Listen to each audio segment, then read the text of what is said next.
cree que convenció a los que están a su alrededor y hoy dejaré a Dios trabajar en mí? No, hombre, con palabras convincentes. Hoy dejaré a Dios.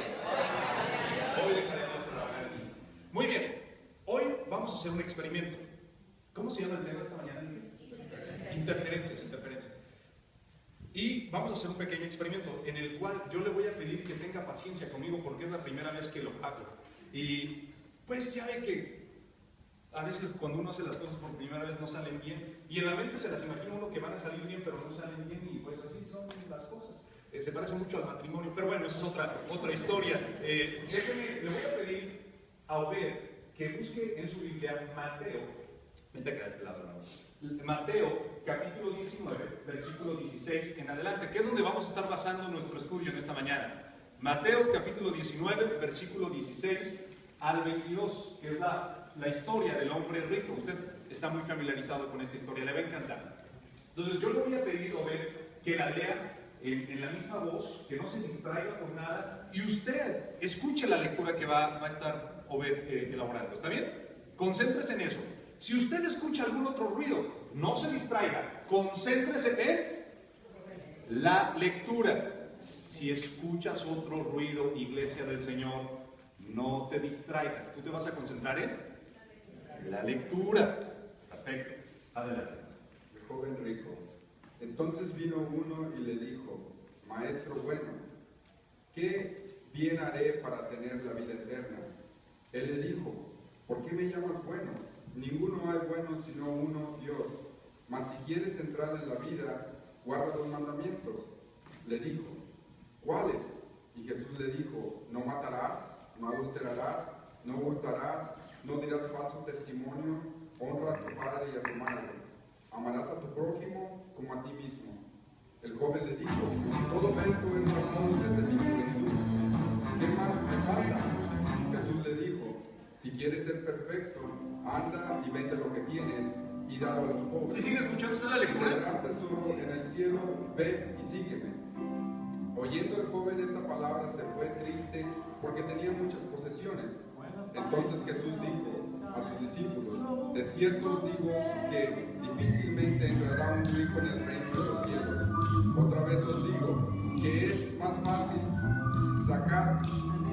pasar un camello por el ojo de una aguja que entre un rico en el reino de Dios. Sus discípulos de los reyes se asombraron ¿quién puede llegar a ser salvo? Mirándolos Jesús les dijo: para los hombres es imposible, mas para Dios todo es posible.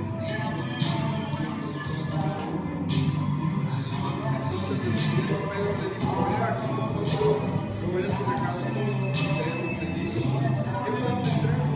Y Jesús les dijo: de cierto os digo que la regeneración, cuando el Hijo del Hombre se siente al trono de su gloria. Muy bien, hasta ahí, gracias hermano. ¿Qué situación en la que lo puse? La lectura era la misma, el mismo volumen, pero ¿qué descubriste? Pues mucho ruido y te dejó en desconcentración. ¿No hubo un momento donde usted estaba escuchando la lectura, la estaba atendiendo, pero después empezó la siguiente letra de la música y usted como que se quería distraer, como que quería escucharla y bueno, hasta lo inglés le salió y toda la cuestión y ya, bueno, después su oído se llega a acomodar, es decir, a ya acostumbrar a escuchar las dos cosas, pero empieza a escuchar con más atención, pero de repente viene el don't worry, no, be happy. Y entonces con ese ritmo, usted se va directamente ya con la otra melodía, empieza a llevar el ritmo con el pie y dice: ¿qué era lo que estaba leyendo el hermano? ¿Qué hace el hermano Ben ahí? ¿Quién es? ¿En dónde estoy? Y la segunda melodía hace el trabajo más difícil de poner atención a la lectura. Pero todavía una tercera melodía, un tercer ruido, una tercera interferencia hace totalmente imposible concentrarse en la lectura. Ya en la tercera melodía ni siquiera se podía escuchar la voz de Obed, ¿o sí? Uno estaba poniendo atención en los sonidos que estaban saliendo de los aparatos. Y yo creo que la vida, gracias hermano Obed, un aplauso fuerte para él. Creo que en nuestra vida nos encontramos en la misma situación. En estos tiempos en los que vivimos se le llama la era posmoderna. Es la era posmoderna porque la palabra post significa después de lo moderno. La era moderna es aquella era y que inició con la revolución industrial, cuando los primeros motores empezaron a surgir en diferentes lugares y la producción en masa empezó a llenar la tierra.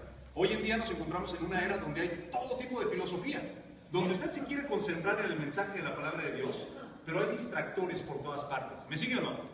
Hay interferencias, hay interrupciones que lo distraen de todas partes. Usted dice, yo quiero obedecer la palabra de Dios, yo quiero seguir lo que Dios me enseña, quiero seguir sus principios, quiero obedecer su palabra, pero de repente empieza una melodía pegajosa, una filosofía, un credo, una escuela de pensamiento o una corriente de pensamiento o una tradición o una costumbre que nos distrae, y en lugar de seguir por el camino derecho, por el camino de la palabra de Dios, nos vamos desviando por otras ideas, ideologías o pensamientos. Pero hay tres grandes verdades. La primera de ellas es que la humanidad siempre está buscando respuestas. Diga conmigo, la humanidad siempre está buscando respuestas. Siempre está buscando respuestas. Esto es la pregunta ¿qué? También la humanidad siempre está buscando sentido a las cosas. Cuando a usted le pasa algo, siempre, la primera pregunta es, ¿pero por qué? Cuando el adolescente, no porque aquí hay adolescentes de ese tipo, pero al adolescente le dicen, haz esto por favor para tu hermano o para tu hermana. ¿Por qué? Cuando usted se levanta y se pega en la cabeza, dice, ay, ¿por qué me pegué? Pues por sonso. Pero bueno, esa es otra historia. ¿Pero por qué? ¿Por qué? ¿Por qué? Porque el ser humano siempre está buscando encontrarle sentido a las cosas. Y en tercer lugar, el tercer principio, quiero que recuerde que la humanidad siempre está buscando propósito. Y esto es el para qué. Usted no hace las cosas nada más por hacerlas. Usted las hace en respuesta al qué, que es lo que voy a hacer, en respuesta al por qué lo hago y para qué lo hago. Y las pasamos toda nuestra vida, analizando las cosas a través de esos tres filtros. Pero recuerde, estamos en una época posmoderna, donde hay tantas filosofías que nos hablan alrededor. Por ejemplo, quiero que usted se imagine por un momento que está en un cuarto, donde quiere usted seguir la palabra de Dios, y la palabra de Dios está abierta, está viva, cortante, eficaz, como una espada de dos filos, pero de repente se acerca el positivismo, que es una de las corrientes de estos tiempos, y le dice a usted, no creas nada de aquello que no puede ser comprobado. ¿Tú crees en Dios? Pues sí. ¿Y lo puedes comprobar? No, pues no puedo comprobar que Dios existe porque Dios es espíritu. Entonces, si no lo puedes comprobar, si no lo puedes ver, si no es tangible, si no se puede tocar, entonces no existe. Y dice el positivismo. Y entonces dice, en ese mismo cuarto llega el relativismo y dice, bueno, pero eso es relativo. Eso, pues no hay verdades absolutas. Puede ser como no puede ser. Ahora sí que como dijo Cantinflas, ahí está el detalle, ¿verdad? No sé, no hay verdades absolutas. Tú dices que Dios existe, bueno, existe para ti. Pero probablemente lo que es verdad para ti no necesariamente es verdad para mí. A eso se le llama relativismo. Y es una corriente hoy en día. Hoy en día mucha gente dice, bueno, es que el aborto no es malo para ti, pero no necesariamente es malo para mí. La homosexualidad tal vez sea mala para ti, pero no es malo para mí. El divorcio, es decir, el pecado puede ser que funcione para ti, pero no para mí. Porque tu verdad no necesariamente es mi verdad. Y sabes, Iglesia del Señor, a esas filosofías están expuestos nuestros jóvenes, y estás expuesto tú y estoy expuesto yo. A eso se le llama el tiempo posmoderno, donde el positivismo, si no lo veo, no existe. Donde el relativismo, tu verdad no necesariamente es mi verdad, existe. Y también el empirismo, aquel que dice, no, nada de emociones. Solo lo que la ciencia pueda comprobar. Si la ciencia dice que las cosas son de esta manera, entonces es cierto. A eso se le llama el empirismo. O el deísmo, aquel que dijera, bueno, todo vuelve al comienzo. Dios es el creador de todas las cosas, creó los cielos, es cierto, Dios existe, creó la tierra, pero lo creó todo y se fue a descansar. Dios nos ha abandonado, dice el deísmo.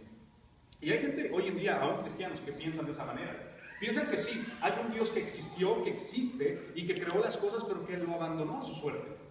Y que simple y sencillamente equipó al ser humano con la inteligencia, con la capacidad de sacar adelante este mundo. ¿Sigues conmigo o no, Iglesia? Pero te voy a decir una cosa, al deísmo hay otra contracorriente que es el panteísmo, y el panteísmo dice, no, Dios está en todas partes. ¿Ves este objeto? Sí, lo veo. Como en una ocasión, de que me le hago un paréntesis, en una ocasión mi hija, una de mis hijas, no voy a decir el nombre, pero es una que tiene el pelo chino, dice, quería que le compraran, ya ve que hay ocasiones en las que se pone de moda andar con lentes aunque no los necesita la persona, y entonces quería lentes, y yo le dije, no, lo que un padre sabio hace. No. Y bueno, resulta que un día me dice, mira papi, necesito lentes. ¿Por qué? ¿Por qué dices? Mira, ¿ves esos carros que están allá? Le digo, sí. Dice, yo no los veo. Y me quedé pensando y dije, no, sí necesita lentes, pero mire, cuernos. Bueno, el asunto es que el panteísmo es esa contracorriente del deísmo. El deísmo dice, Dios existe, pero está allá, está lejos, no lo siento, no está presente. Y el panteísmo dice, no, Dios está en todas partes, está en las maderas, está en los espíritus. Este panteísmo es la base de muchas doctrinas. ¿Qué tal el utilitarismo? Estamos en la era posmoderna, donde está el panteísmo, donde está el deísmo, donde están estas corrientes filosóficas, pero el utilitarismo es aquel que dice, no. Lo correcto es aquello que beneficia a la mayor cantidad de gente, a la mayor cantidad de personas, por el bien social, por el bien común. Si le hace bien a muchas personas, entonces es correcto. Y con este utilitarismo se justificó la esclavitud. Porque la esclavitud sostenía a un sistema económico, aquí en los Estados Unidos, un sistema económico viciado, y decían, pero es que es lo que más beneficia a la sociedad. Si queremos que este país funcione y que avance, necesitamos tener esclavos. Y eso se le llama el utilitarismo. Lo que haga el mejor bien a la mayor cantidad de personas. A través del utilitarismo se ha justificado el aborto, por ejemplo. Es que es mejor que no nazcan los bebés para que no absorban la economía de los padres, para que no absorban el dinero del gobierno, para que no afecten la vida de muchas personas. ¿Te das cuenta, Iglesia del Señor? El hombre siempre está buscando la manera de justificar su pecado. ¿Me sigues o no? El hombre siempre está buscando la manera de justificar su pecado y escaparse a estas tres preguntas, las tres preguntas más importantes, aquellas que te dije. La humanidad siempre está buscando respuestas. Esto es el qué. La humanidad siempre está buscando sentido a las cosas. Esto es el por qué. La humanidad siempre está buscando propósito. Y todas estas preguntas tienen respuesta con una pregunta más importante. ¿Qué puedo hacer para heredar la vida eterna? Es que una persona que entiende la vida eterna es una persona que comprende esta existencia. Cuando tú llegas a entender, a sentirte salvo, a comprender que hay un ser que murió en la cruz del Calvario para dar su vida por ti y que tengas vida eterna, esta existencia deja de ser utilitarista, deja de ser deísta, deja de ser panteísta, deja de concentrarse en las filosofías de este mundo para concentrarse en la patria celestial. Y es lo que le da sentido a las cosas. La historia que estaba leyendo está en Mateo, usted recordará Mateo capítulo 19, versículo 16 al 22, y es la historia del joven rico. El joven rico, así le llaman las Biblias en los pequeños títulos, pero la Biblia dice que no era joven. Dice que era uno que era principal. Y entonces ya algunos le han agregado y poco a poco le han ido poniendo que era el joven rico. Yo no sé dónde sale que era joven, porque yo no conozco ningún joven rico. La mayoría de los jóvenes andan, como dicen en Honduras, bien hule. Es decir, no traen ni en qué caerse muertos, la verdad. ¿No? Digo, yo fui joven y he envejecido y no he visto justo, dice el salmista. Yo fui joven y de verdad, bueno, pues hasta el día de hoy, ¿verdad? Eso no cambia. Pero bueno, el asunto es que el joven generalmente no trae ni un 5. Y bueno, este joven era rico, o esta persona era rica. Dice que era principal de los judíos, era una persona religiosa. O sea que probablemente, lo más seguro, era una persona que ya pasaba de sus 40, 45. ¿Cómo iba a ser principal si era un jovencito? ¿Cierto? Al mismo Jesús le dijeron, ¿tú cómo quieres venir a enseñarnos si ni siquiera apenas tienes 30 años? Bueno, este joven se acerca a Jesús con esa pregunta. ¿Qué aprendemos de esta historia? Mire, hay varios aspectos que los tenemos que aprender a través de los evangelios sinópticos. Por ejemplo, el primero de ellos es que ese Jesús y sus discípulos iban para Jerusalén. Jamás va a encontrar a Jesús haciendo nada. Y que casualmente alguien se acercó y se lo encontró en la calle y finalmente Jesús le atendió lo que necesitaba. Jesús siempre estaba ocupado. Diga conmigo, Jesús siempre estaba ocupado. Y la gente que se acercaba lo encontraba en el camino o iba con la intención de buscarlo. Sabemos también por el Evangelio de Marcos que el hombre se acercó corriendo. Y usted no va corriendo a un lugar a menos que sea urgente. ¿Cierto? Y eso involucra todo tipo de lugar. Todo tipo de lugar. Usted sabe que es urgente porque va corriendo. No voy a entrar más en detalles. Seguía la ley desde joven porque dice la Escritura, cuando Jesús le preguntó, bueno, ¿y qué es lo que haces? ¿A qué te dedicas? Y dice, yo he seguido la ley desde que era joven. Bueno, otro punto ahí, entonces no era el joven rico. Desde que era joven. Uno no dice, yo me acuerdo de aquellos tiempos cuando era joven, sí, ya no, sí sigue siendo joven. Tienes que haber dejado de ser joven para decir y añorar aquí. Yo me acuerdo allá cuando vivía allá en San José de los Burros y andaba en la bicicleta y todas estas vueltas que hacía y aquí y allá. Se acuerda y a eso se le llaman añoranzas. Y él dice, yo sigo la ley desde que era joven. También sabemos por el Evangelio de Marcos, no el de Mateo, donde estamos leyendo, que Jesús lo miró y sintió amor. Y es de los pocos casos donde la Escritura literalmente nos dice que Jesús lo vio con una compasión y sintió amor por él. Un amor a primera vista. Me puedo imaginar que el Señor pensó que sería un discípulo excepcional. Tal vez el Señor vio en él un futuro grande, como aquellas veces que usted se acerca a alguien para hablarle del Evangelio y dice, si este se bautizara, este sería un tremendo candidato, un tremendo evangelista, una persona excepcional. ¿Cierto o no? Usted ve ese tipo de personas y dice, wow, si este hombre o esta mujer entregara su vida al Señor, sería una bendición grande para otros. Y nada más pasa el tiempo y esa persona nunca toma la decisión. ¿No le desespera eso a usted? A mí me desespera mucho. Cuando yo veo que una persona tiene el potencial, que tiene la capacidad, que podría ser salvada, recibir la misma salvación que yo recibí, la misma vida que yo tengo en Cristo, pero que la persona dice, no. Oye, ¿por qué tú no te no? ¿Y por qué tú no le entregas tu vida? No sé. Ay, hombre, sabe, en el nombre de Cristo, pero darte ese sape. ¿Qué te detiene? ¿Qué te detiene? Jesús lo vio, sintió amor. Y una de las últimas cosas que quiero compartir con usted, que Jesús, o que los evangelios nos hablan de este hombre, es que cuando Jesús le dijo, vende todo lo que tienes, dalo a los pobres, y ven y sígueme, dice que el hombre inmediatamente puso una cara larga. Literalmente dice la Nueva Traducción Viviente, puso una cara larga. 3 cosas le dijo Jesús: vende todo lo que tienes, dalo a los pobres, ven y sígueme. No sé qué parte le haya desanimado más, si vender lo que tenía, o darlo a los pobres, o seguir a Jesús. Ninguna de las 3 cosas era más fácil que la otra, y usted lo sabe bien. Si usted tiene posesiones, sabe lo difícil que es adquirir posesiones, y sabe lo difícil que es dejar ir las cosas, ¿cierto o no? Sobre todo, más que eso, compartirlo con otras personas. Eso es algo difícil, pero más difícil que es seguir a Jesús. El hombre puso una cara larga, decidió no hacerlo, y finalmente aprendemos por Lucas que era un líder religioso. Pero este hombre llegó con una pregunta muy importante, y él le dijo, ¿qué puedo hacer para ser salvo? ¿Recuerdo las preguntas más importantes de la humanidad? El qué, el por qué y el para qué. Quiero encontrar sentido a mi vida, pero este hombre lo tenía todo. El utilitarismo, el comunismo, el marxismo, las filosofías posmodernas no le hubieran servido a este hombre, porque básicamente él era rico y tenía respeto de la sociedad y era una persona importante. Es decir, las filosofías mundanas no le hubieran funcionado muy bien. Él sabía, él tenía un buen estatus económico, él tenía una buena posición, tenía el respeto del pueblo y además, según los intérpretes actuales, era joven, lo tenía todo. Pero aún así se acercó a Jesús con la pregunta más importante: Señor, dale sentido a mi vida. ¿Qué puedo hacer para encontrarle sentido? Porque soy solamente un pobre rico. Tengo riqueza, tengo todo, pero mi vida no tiene ningún sentido. Probablemente te puedas identificar con él, porque tienes tu trabajo, tienes tu buen estatus económico, tienes todo lo que cualquier persona podría dar o desear, pero te encuentras siendo una persona vacía, una persona que no encuentra sentido en las cosas, una persona que vive la vida por vivir, que va a trabajar porque es la costumbre, que respira porque el cuerpo se lo demanda, pero no tiene sentido en tu vida. Y este hombre se encontraba en esa misma situación.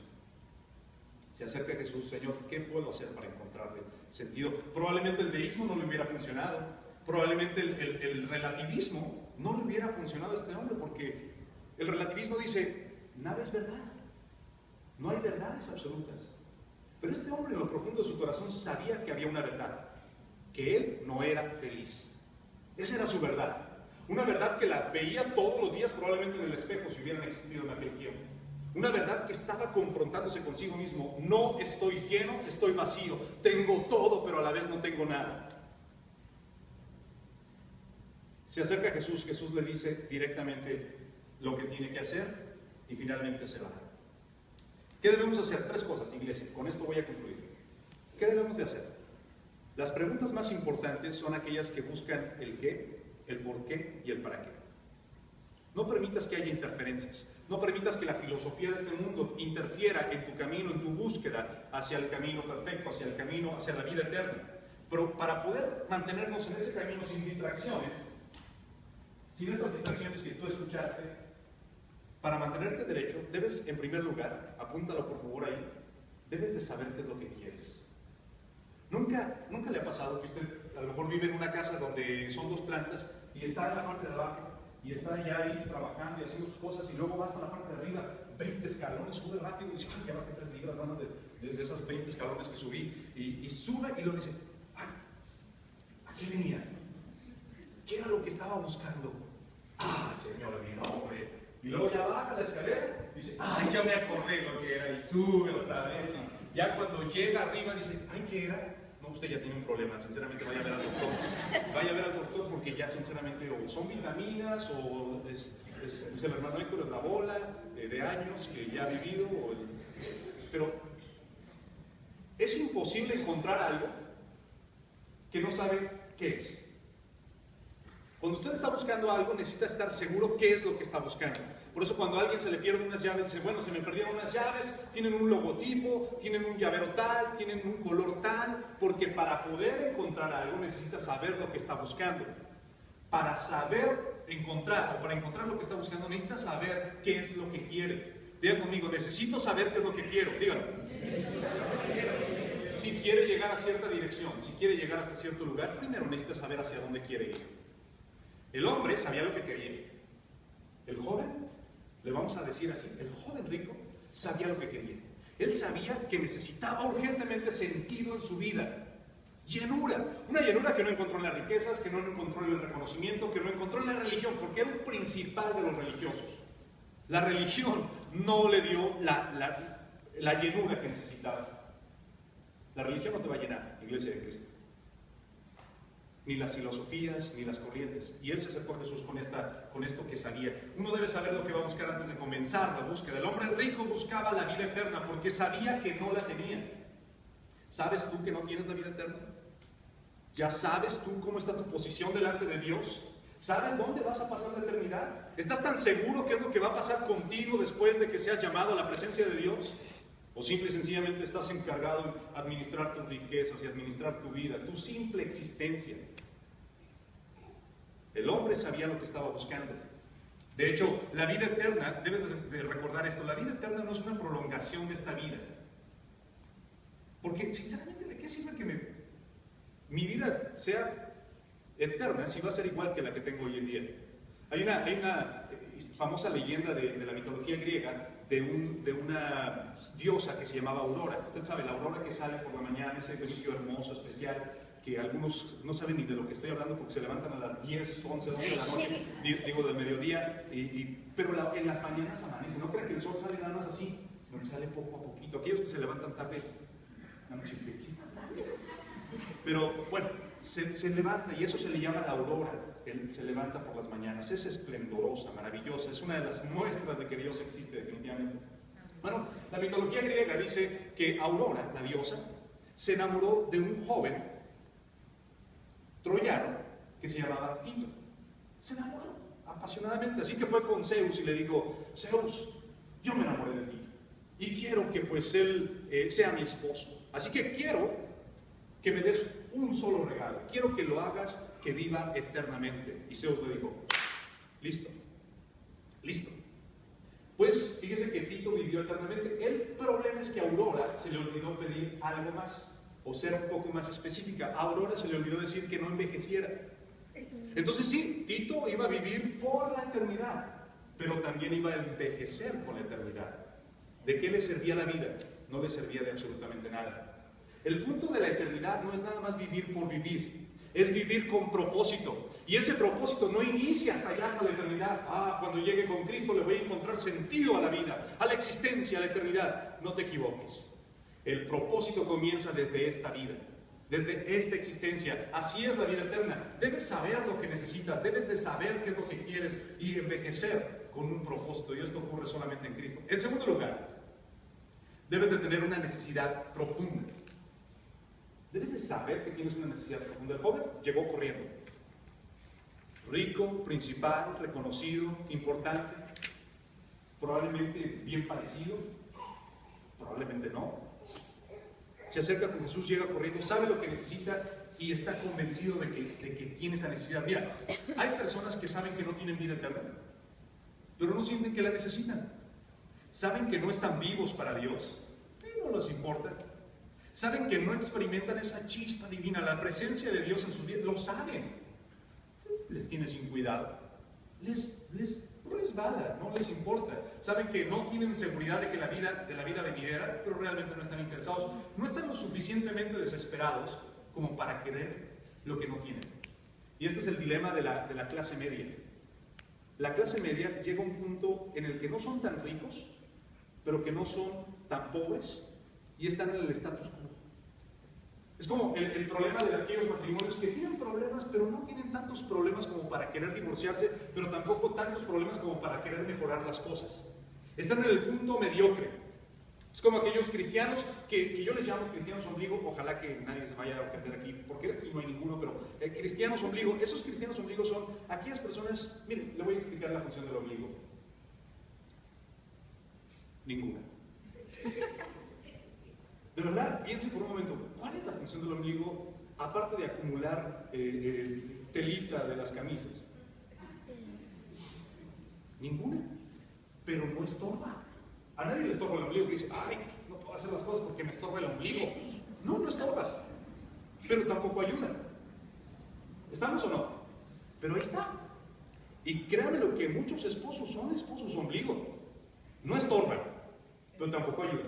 Pero ahí está. Hay esposas ombligo. No estorban, no ayudan. Funcionaron. Bueno, porque el ombligo, usted sabe que tuvo su función en algún momento, ¿cierto o no?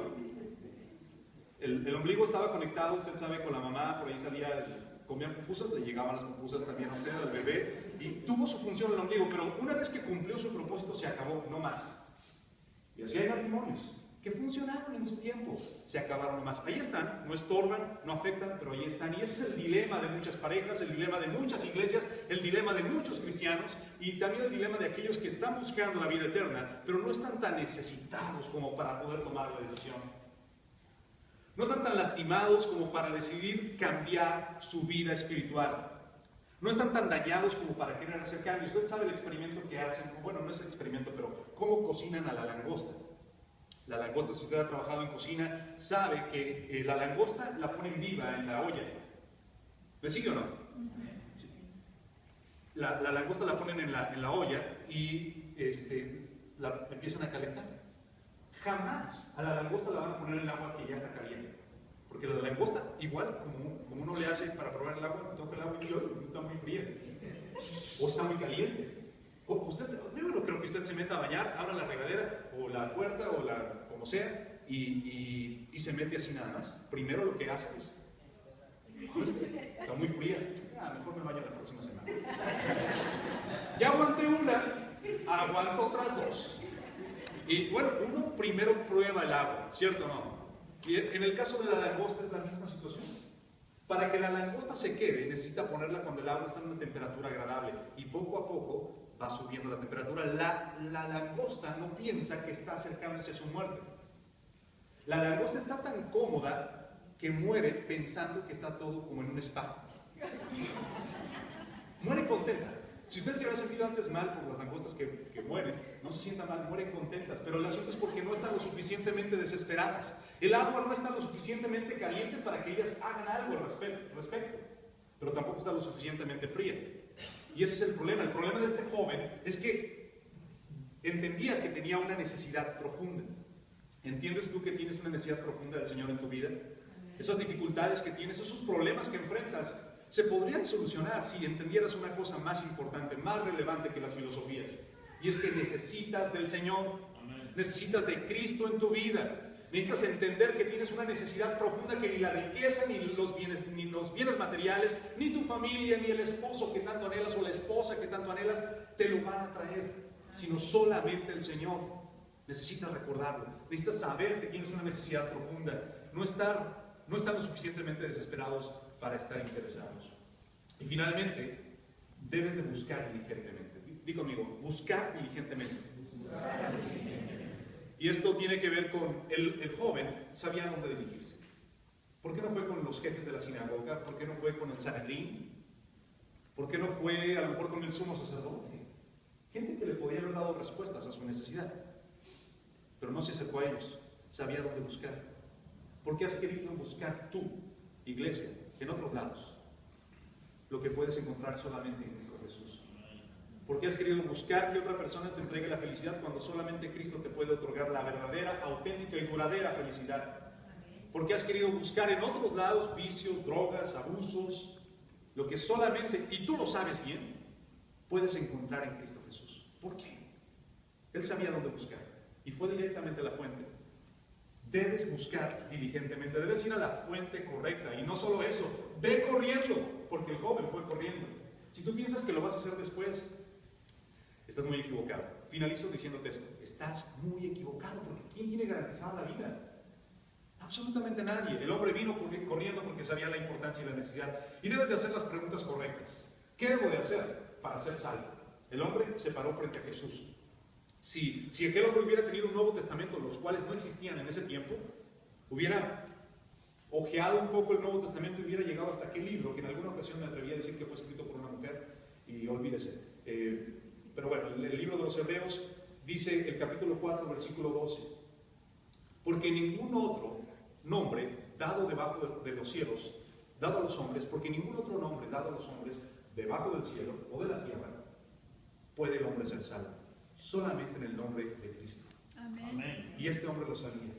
Joven o rico, principal o no principal, conocido o no conocido, él sabía hacia dónde dirigirse. ¿Sabes tú hacia dónde dirigirte? Yo te invito en el nombre del Señor a que lo hagas. Debes de hacer las preguntas correctas y sobre todo, debes de someterte al Señor. El tema de esta mañana estuvo titulado Interferencias. No permitas que nada interfiera en esta época posmoderna.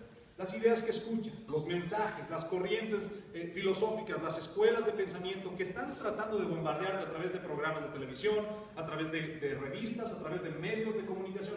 No permitas que esas voces ajenas te distraigan en el camino que tú quieres alcanzar, que es la vida eterna. ¿Amén? ¿Amén?